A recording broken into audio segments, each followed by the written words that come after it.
नमस्कार सभी को, कैसे हैं आप सभी। और हम हैं बहुत ही मज़ेदार। और आज देखिए कितना सुंदर भजन लिखा है कि आज भोलेनाथ मदारी बन के झोली लटका के और राजा दशरथ के द्वारे बंदर को लेके पहुंच गए बाबा। तो कैसा इतना सुंदर सा भजन है भोलेनाथ का, रामचंद्र जी का, बजरंगी का, हरिहर का मिलन है। तो आप सुनिए ये बहुत सुंदर सा भजन और एक प्यारा सा कमेंट कीजिएगा। बोलो बाला भोले बाबा बन के चले मदारी, भोले बाबा बन के चले मदारी, भोले बाबा बन के चले मदारी, भोले बाबा बन के चले मदारी।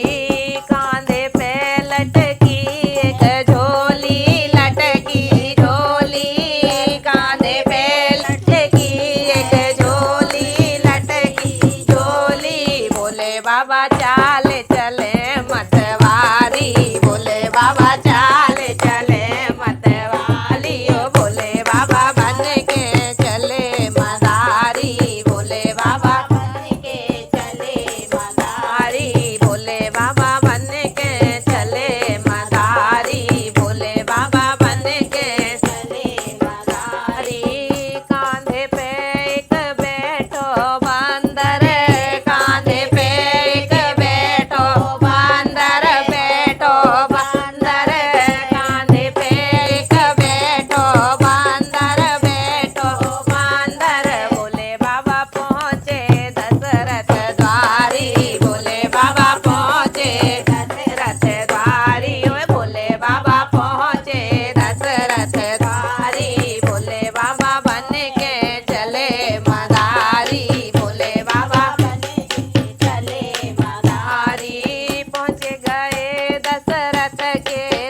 बोलो भोलेनाथ की जय।